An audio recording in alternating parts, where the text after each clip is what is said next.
From the CISO series, it's Cybersecurity Headlines. These are the cybersecurity headlines for Thursday, November 13th, 2025. I'm Sarah Lane. Mobile blackout for Russian travelers. Russia started imposing 24-hour mobile internet blackouts for citizens returning from abroad as a security measure to stop Ukrainian drones from using domestic SIM cards for navigation. Travelers can regain access by completing a CAPTCHA or verifying their identity. The policy has caused unintentional outages in border regions and follows similar restrictions for foreign SIM users last month. Russia is also expanding its Domestic Intelligence Service, FSB, authority to order network shutdowns under what it calls emerging threats. Windows 11 supports third-party passkey apps.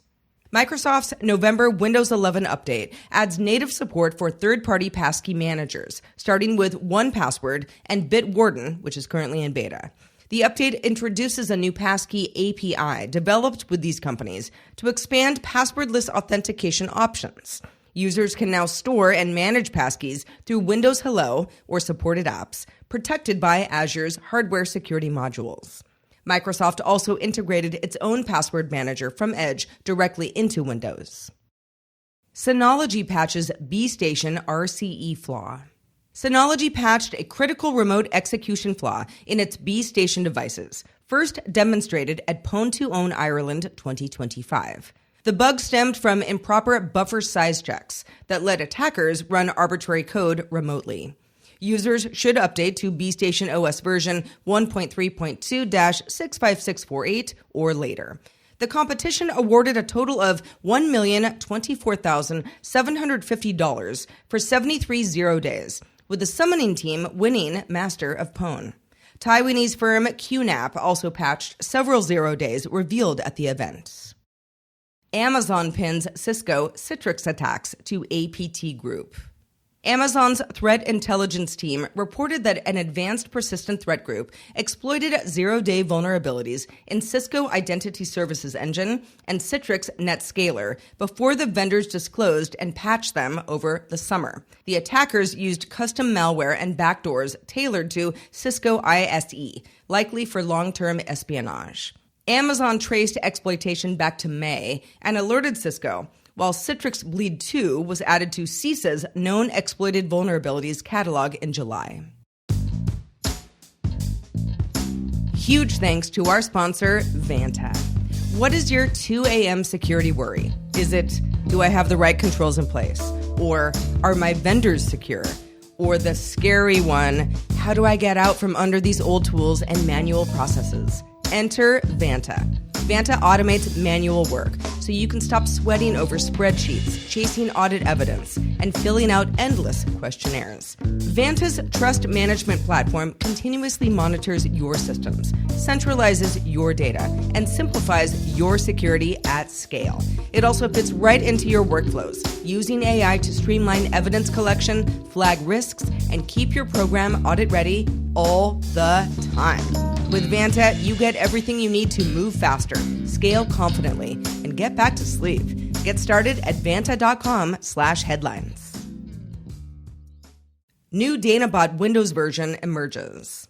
Danabot has resurfaced with a new Windows variant 6 months after being disrupted by Operation Endgame back in May, targeting users in Australia, North America, and Europe. The modular banking Trojan, offered as malware as a service, lets operators add new functionalities with plugins. Operation Endgame had previously neutralized multiple malware strains and led to 20 international arrest warrants.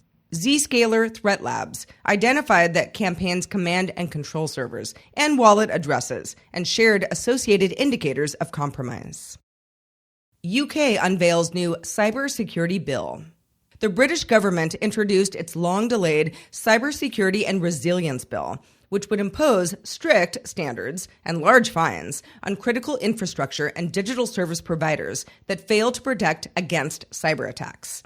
The law expands the 2018 NIS regulations to include sectors like healthcare, energy, and IT service providers, requiring rapid incident reporting and regulator oversight. Cyber insurance payouts soar in UK. We're going to stay in the UK for this next story, where cyber insurance payouts jumped 230% in 2024 to £197 million, up £138 million from 2023, while policy numbers rose 17%, according to the Association of British Insurers, or ABI. Malware and ransomware accounted for 51% of claims. That is up from 32%. The ABI noted that policies now provide risk prevention support alongside financial coverage. Insurers increasingly require baseline cybersecurity measures, and the proposed government ban on ransom payments could tighten these requirements even more. Google files lawsuit against lighthouse scammers. Google filed a lawsuit against 25 unnamed individuals in China behind the Lighthouse phishing-as-a-service kit, which has reportedly victimized over 1 million people with smishing campaigns posing as EasyPass or USPS notifications. The suit alleges violations of the Racketeer Influenced and Corrupt Organizations Act, the Lanham Act, and the Computer Fraud and Abuse Act, and seeks damages and a court order to block Lighthouse-linked domains. Google also endorsed 3 U.S. bills targeting fraud and scam operations to strengthen long-term protections. Boston area security professionals, mark your calendars. On Monday, November 24th, we're bringing the CISO Series community together at City Tap House, Boston. Whether you're a seasoned CISO or just breaking into the field, come connect with your peers over refreshing beverages and real talk about security. Head to cisoseries.com/events to save your spot. If you have some thoughts on the news from today or about our show in general, be sure to reach out to us at feedback@cisoseries.com. We really want to hear from you. I am Sarah Lane, reporting for the CISO Series. Stay classy out there, everyone. Cybersecurity headlines are available every weekday. Head to cisoseries.com for the full stories behind the headlines.